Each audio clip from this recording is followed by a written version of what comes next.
G'day collectors, caught me doing a bit of cleaning. Today we've got a bit of a surprise for you, another unboxing. Rightio, this is a bit of a special unboxing. These are a couple of cars that we've been belting along in the background with for, well, pretty much 3 or 4 years now.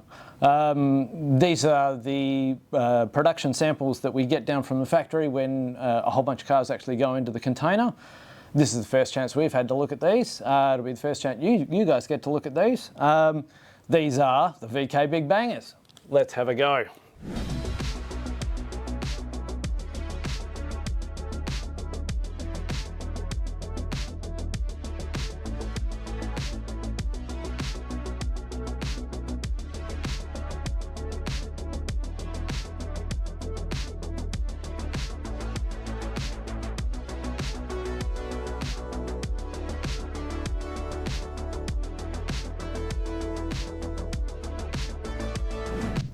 And here they are out of the box.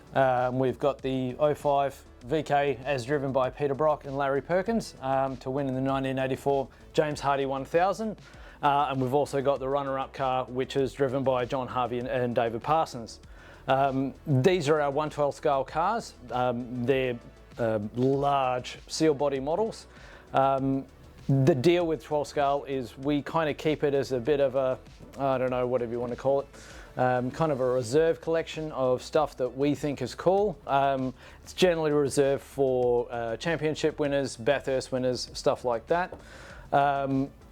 This is the first time we've actually gone and done some older stuff. As you know, we've always done V8 supercar stuff in 12th for Mustangs and the VF Commodores. This is VK Commodore, and this is the last of the Group C cars.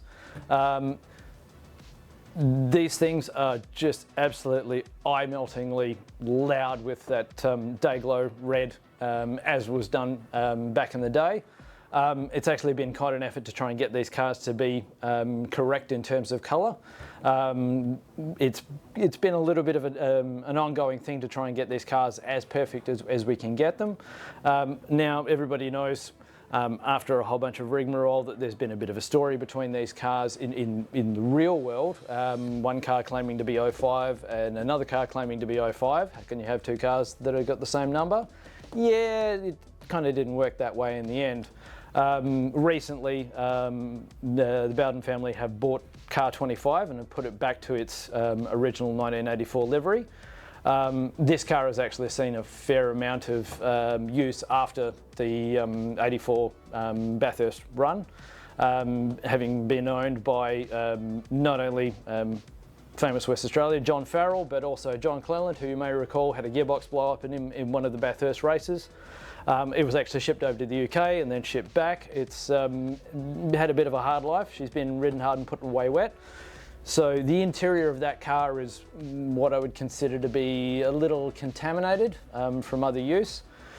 So we've basically set them as per the car that's at the National Motor Racing Museum, which is the 05 car, and is as untouched as we can possibly hope for.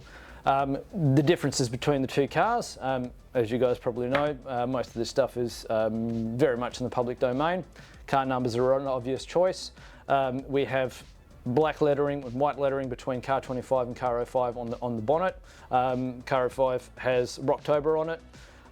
Also, wing mirrors are different between 05 and 25. 05 got the slightly lower drag small one, and car 25 basically had what you consider to be a stock mirror. Apart from that, those cars are pretty well the same. If you're looking for what I would consider to be a real centerpiece model or a pair of centerpiece models, these are it. They just stick out like Great Danes knackers. We've actually got one at the front door, so it's the first thing you see when you come in, and it just knocks your socks off. They really are quite impressive models. There's only a few of these that we've actually done for the 05 and the 25. Order numbers for these were reasonably low, which is to be expected because they are a reasonably expensive model. So if you haven't placed your order for one of these, you may very well struggle to get one. They'll be snapped up pretty quick. If you have registered your interest with either your stockist or with us, they're coming down in the next container. We should see them within a month or two. And yeah, clear a spot on your mantelpiece because these big boys do take up some room. All right, well that's it from me for this time. We'll see you on the next unboxing. We've got a few more little development things to get through, a couple of updates on some of the other cars. In the meantime, keep collecting and take it easy.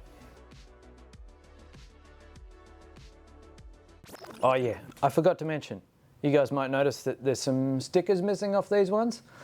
They are actually in the box. I can't actually show you for legal reasons what they are, but there is a water slide decal sheet that is actually in the box, and you can apply your own ones. We just can't show any of that because, you know, the government. Also, you might have noticed the packaging's a bit different. Normally we have a picture of the car on the box and yada yada yada. Can't do any of that either. Same with the certificates. It's all very legal, maybe a little bit boring, but hey, you're not buying the box, you're buying the car, right? Cool. All right. Take it easy.